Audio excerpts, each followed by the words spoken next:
এর জন্য শয়তানে আপনার বাবার, আমার বাবার, আমার মায়ের সবর সুরত ধরতে পারবো কিলা জানেননি? আল্লাহ কোরআনে জানায় ইন্নাহু লাকুম আদুউম মুবিন, শয়তান তোমাদের চিরশত্রু দুশমন। তোমার ভাইয়ে দুশ্মনী করছে 2 বছর 3 বছর, তোমার গ্রামের কোনো ভাইয়ে দুশ্মনী করছে 2 দিন 3 দিন 5 দিন 7 দিন 10 দিন পর্যন্ত, 10 বছর পর্যন্ত দুশ্মনী করলো। বাবা খেয়ে যদি দুশ্মনী করে আপনি নীরবতা পালন করেন, আল্লাহর কাছে আপনি দোয়া করেন, দুশ্মনটি আল্লাহ দমন করবা। দুশ্মনের প্রতি আপনি হাত বাড়ানির যাওয়ার প্রয়োজন নাই। আমার নবীর পিছনে অনেক সমালোচনা ছিল, আল্লাহর রসুলের পিছনে পাথর দিয়ে ইটা মারছেন, ফিটির মধ্যে পর্যন্ত দাগ পড়ছে। খাদিজাতুল কুবরা রাদিয়াল্লাহু তাআলা আনহায় নিজে আল্লাহর রসুলের শরীর মোবারকের মধ্যে ছোট্ট ছোট্ট দাগ দেখতে পাইলা। খাদিজাতুল কুবরা একদিন আল্লাহর রসুলের শরীর মোবারকের ছোট্ট ছোট্ট দাগ দেখে কোন ইয়া রাসূলুল্লাহ, ছোটবেলা তো জন্মর পরে বাবা আপনি দেখছেন না, মায়ের তেমন আদর যত্ন পাইছেন না, আপনার ছোটবেলা কোনো ছোট ধরনের রোগ হইছিল নি, ফুট খাওয়ালি কোনো ফসা রোগ হইছিল নি? বলে না। বলে আপনার শরীর এত সুন্দর কিন্তু সামান্যতম ছোট্ট ছোট্ট দাগ আমি দেখতে পাই। আর আল্লাহর রসুলে ফরমান খাদিজা গো, কোনো আমার রোগ হইছে না, ফসা জাতীয় কোনো রোগে আমার শরীরের মধ্যে কষ্ট দিছে না, একমাত্র আমি কলিমার দাওয়াত দিতে গিয়া তাইফের জমিনে গেলাম, মক্কার বিভিন্ন প্রান্তে গেলাম। খাদিজা গো, কত পাথরের ইটা আমি নিজে খাইলাম।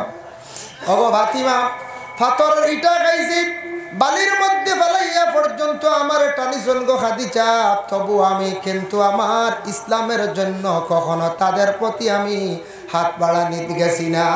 আল্লাহর রসুলের পিছনে কত দুশ্মনী করছন, কত গালিছন, আব্দুল্লাহর বেটা জাদুঘর বলিয়াও ডাকাডাকি করছন। যার জন্য দুশ্মনী যদি করে সবর করেন। আমি হদিসের সামান্য একটি ইবারত পড়িছিলাম, আল্লাহর রসুলের হদিস, আস-সাবরু নিসফুল ঈমান। আল্লাহর রসুলে ফরমান সবর হইয়া থাকছে গে ইমানের এক অর্ধেক অঙ্গ। বাবা যেই দিন মানুষে দেখবা সবর করা আরম্ভ করে দিছে, তখন তার মর্যাদা সম্মান আল্লাহ জমিনও বাড়াই দিবা। ঘরে যদি আপনার বাইয়ে গালে, আপনার যদি বাড়ির কোনো কেউ গালি গালাজ করে, আপনার যদি নিন্দা যদি করে, আপনি রাসূলুল্লাহর জীবনের প্রতি একবার তাকায়েন। আল্লাহর রসুলকে নিয়ে কত সমালোচনা করছেন বাবা। যার জন্য আপনার জীবনে সবর করত, আল্লাহর দরবারে দোয়া করত, দুশ্মন ধ্বংস হইব, আপনার খেয়েও কোনো কিচ্ছু করতে পারত না। যার জন্য বাবা জানিয়া রাখেন, আমি যেন খোয়াত আসলাম দুরুদ শরীফ 200 বার পড়ার কথা, আমরার পীর ও মসজিদে যেন তরিকতর সবক দেন 200 বার দুরুদ শরীফ পড়ার জন্য, 100 বার আস্তাগফিরুল্লাহ। যত বেশি করিয়া দুরুদ পড়িবা তত বেশি রাসূলুল্লাহর প্রতি আপনার মহব্বত হইব, আল্লাহর রসুলের প্রতি দিলি মহব্বত বাড়িব। আর দুরুদ ইবাদত গ্যারেন্টি আল্লাহ কবুল করেন, অন্য ইবাদতের মধ্যে সেইভাবে কোনো গ্যারেন্টি নাই। 2 নম্বরে যাদের সবক দিছেন আস্তাগফিরুল্লাহ ونتوكل عليه ونعوذ بالله من شرور أنفسنا ومن سيئات أعمالنا من يهده الله فلا مضل له ومن يضلل فلا هادي له ونشهد أن لا إله إلا الله وحده لا شريك له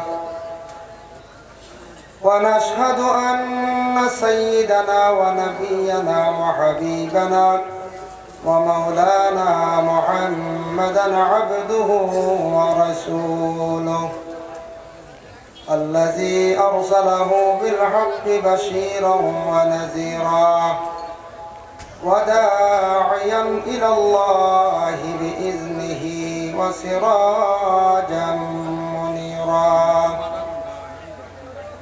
أما بعد فأعوذ بالله من الشيطان الرجيم.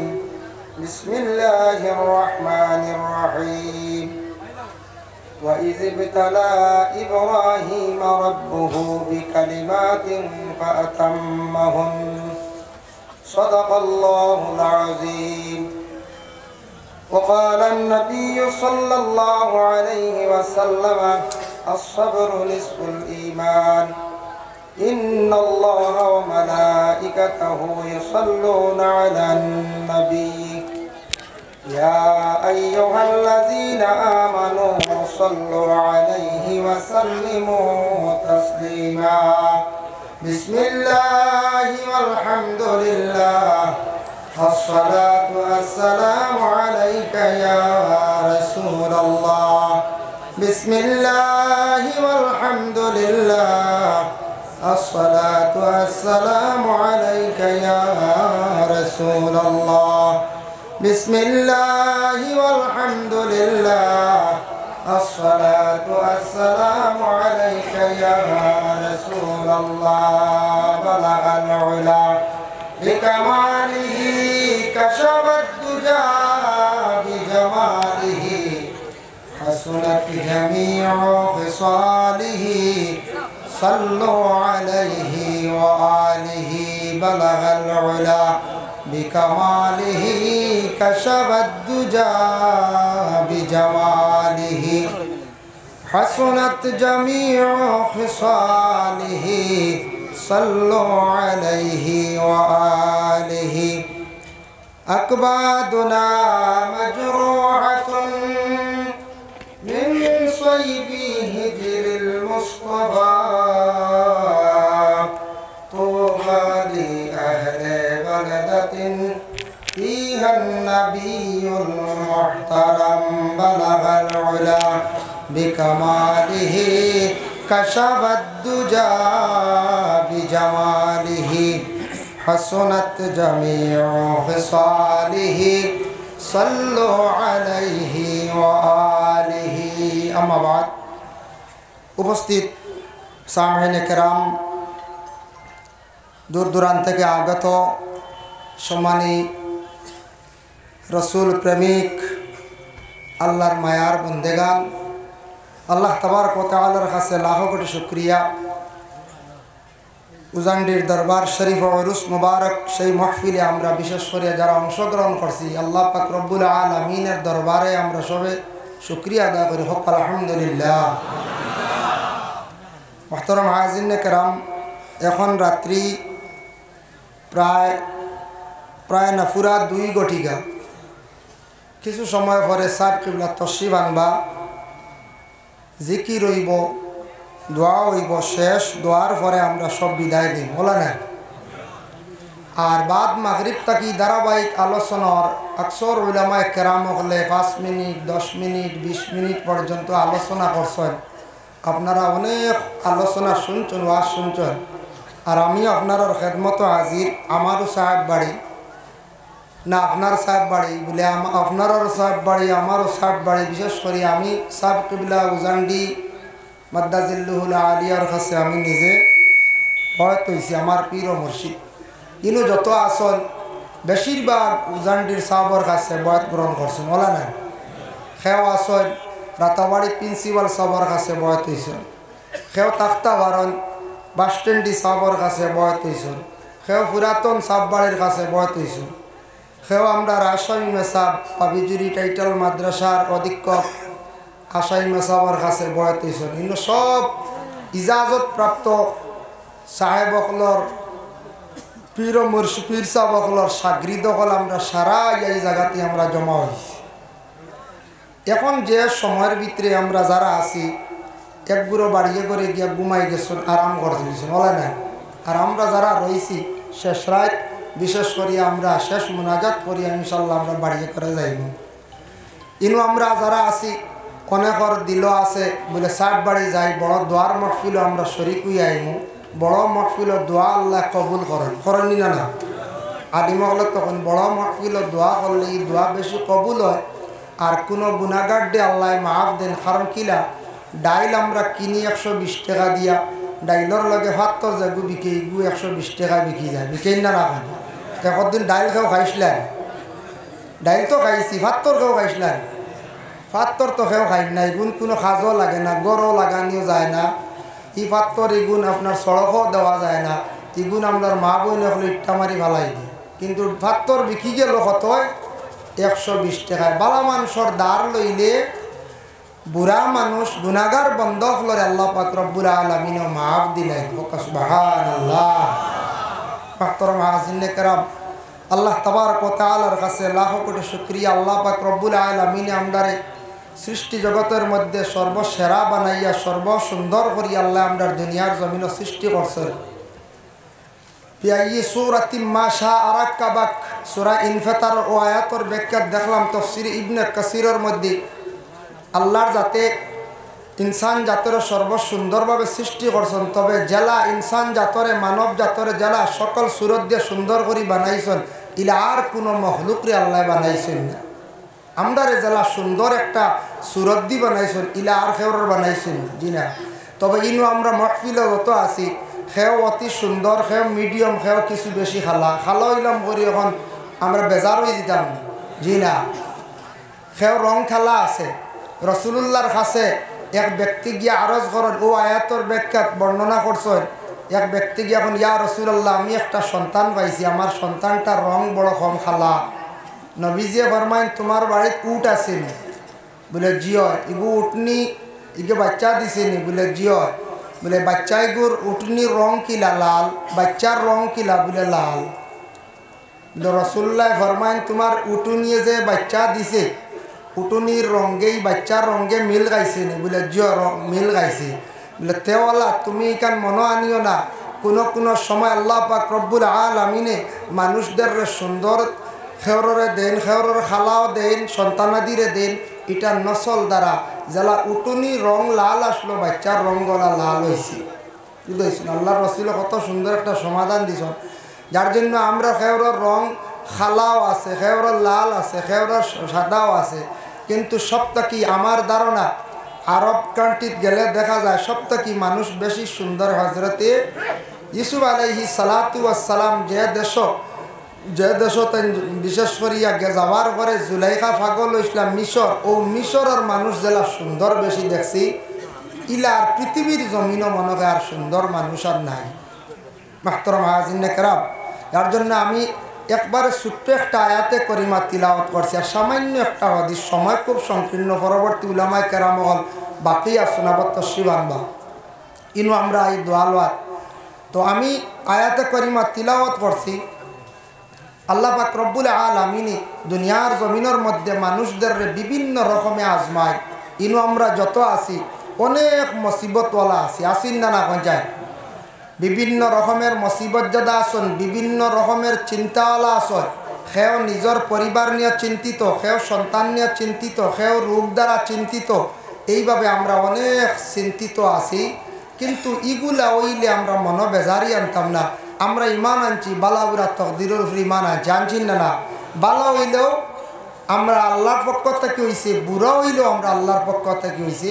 এখানে আমরা সবে আমরা দিল বিশ্বাস রাখতাম, এটার উপরে আমরা ইমান আনছি। ভালো হইল আল্লাহর পক্ষ থেকে, বুড়ো হইল আল্লাহর পক্ষ থেকে। তবে আল্লাহ মানুষরে আজমায়, জেলা বড় বড় নবী ওগুলোরে আল্লাহ আজমাইছর, ওলা আমরারে ওলা আজমায়।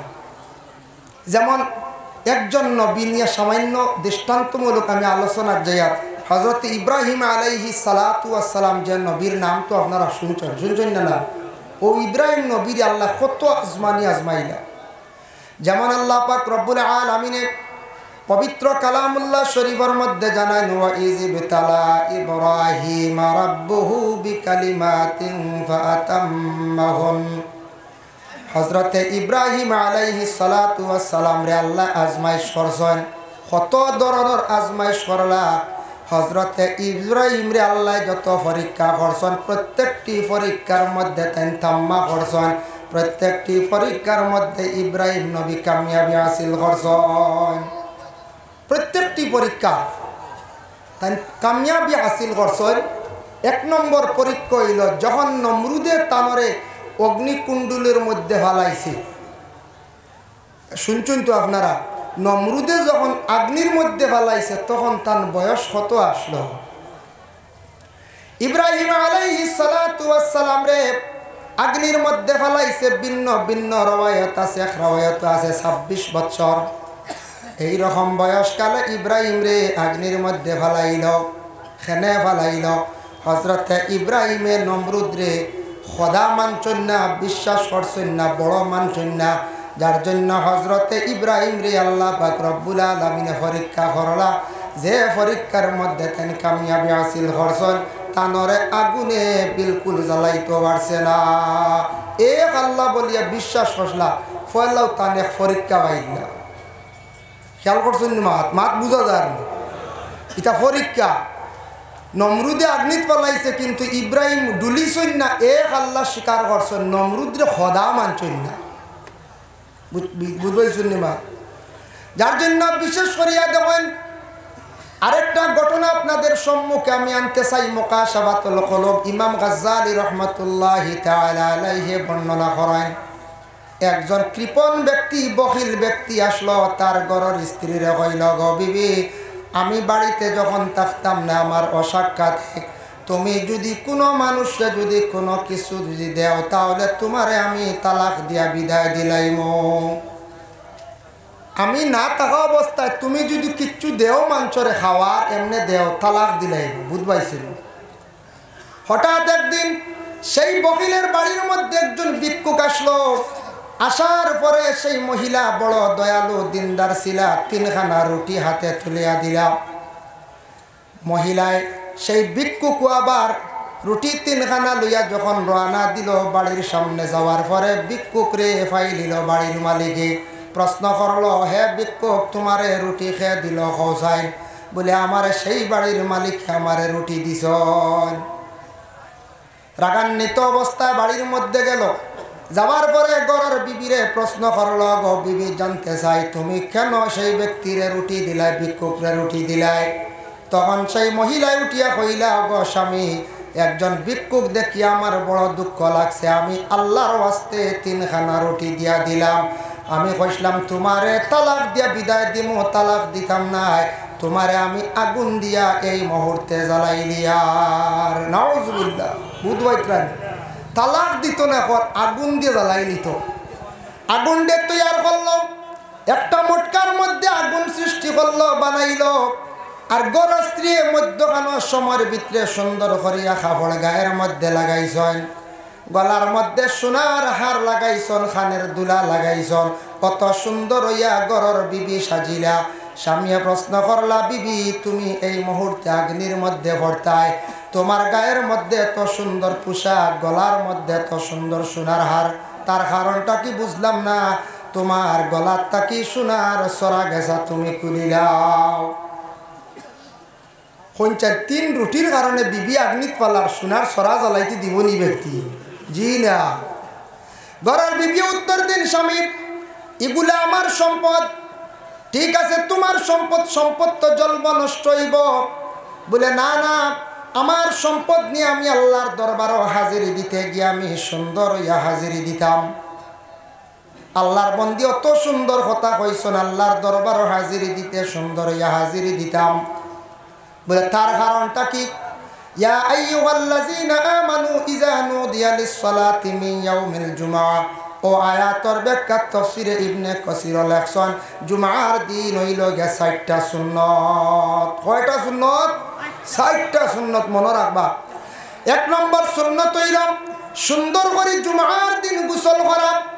ইমাম শাফিঈ রাহমাতুল্লাহি তাআলা আলাইহি বর্ণনা করো, জুমার দিন তুমি তান এইভাবে গোসলটা করিও যেইভাবে জুনাবতর তুমি তান গোসল করো। মানে শুক্রবার দিন সুন্দর করিয়া মুসলমান হলে গোসল দে করতা। ২ নম্বর হইল জুমার দিন ভালো পোশাক গায়ের মধ্যে লাগাইয়া খুশবু লাগাইয়া মসজিদ যাইতা। ২ সুন্নত। ৩ নম্বর সুন্নত থাকছে গিয়া মসজিদে হাঁটিয়া যাওয়ার একটি সুন্নত। আর বাইক লিয়ে যাইতাম নি আমরা কই যাই? ও একগুলো তো বাইক ছাড়া জুম্মায় যাওয়া যায় না। হাঁটিয়া গেলে সুন্নত বাবা একটা, নবীর সুন্নত আদায় হইল। ৪ নম্বরে ইমাম সাবর পিছনে ডান সাইডে বসা হইয়া থাকছে আর একটা সুন্নত। এর জন্য জুমার দিন আমরা মুসলমান জাতিরা ৪টা সুন্নত রে আমরা আদায় করতাম। আল্লাহ পাক রব্বুল আলামিন আমাদের তৌফিক দিতা, সবে হোক আল্লাহুম্মা আমিন। জুমার দিন সুন্দরই আমরা সাজিয়া মসজিদের মধ্যে আমরা যাইতাম। দয়া ঈদের দিন আমরা সুন্দরই আমরা সাজিয়া যাই, কিন্তু শুক্রবার দিন সুন্দর কাপড়, পরিষ্কার পরিচ্ছন্নতার কাপড় লাগাই আমরা মসজিদের মধ্যে বাবা আমরা যাই না। আমরা ওই আল্লাহর দরবারে হাজিরি দিতে গিয়া সুন্দর পোশাক লাগাই আল্লাহর দরবার হাজিরি দিতাম। আজ তাকি দেখো 3-4 মাস পূর্বে সনাতন ধর্মের একটা উৎসব গেল, দুর্গা পূজা। এই বছর আমার চক্ষুর সামনে পড়লো যে দেখলাম ইয়ং জেনারেশনের ছেলেরা, তারা দেখলাম পূজার মণ্ডপে বিভিন্ন জায়গায় গেল গায়ের মধ্যে পাঞ্জাবি পরিধান করা। কিন্তু দুঃখ লাগে আমাদের মুসলমান সমাজের যুবক ভাই যারা, এরা পাঞ্জাবি পরিধান করেন না। সমাজ কম বাইরে শুক্রবার দিন জুমার দিন একটা পাঞ্জাবি পরিধান করেন, এটা নবীজির সুন্নতি লেবাস। পাঞ্জাবি গায়ের মধ্যে লাগাইলে আপনার মিয়া সাবকে হইতো নাই। এই সুন্দর একটা সুন্নতি লেবাস লাগাইয়া সেটা পরিধান করিয়া মসজিদে যায়। বাবা লক্ষ্য করেন, আজ থেকে 1500 বছর পূর্বে আল্লাহর রসুল এমন সায়েন্টিক্স, এমন বিজ্ঞান, আল্লাহর রসুল ছিল রসুল্লাহ এমন একটা ইউনিফর্ম বাহির করিয়া রাখিয়া গেছেন জমিন। আপনি যদি প্রশাসনের যেটা লেবাস আছে, খাকি যে ড্রেস যেটা আছে পুলিশের, এটা যদি গায়ের মধ্যে লাগান তাহলে আপনি আইনত দণ্ডনীয়। ফরবানি খেয়ে একটা খাকি ড্রেস লাগাইয়া রাস্তা বায় যাইতা, পুলিশের ধরব, আটক করব।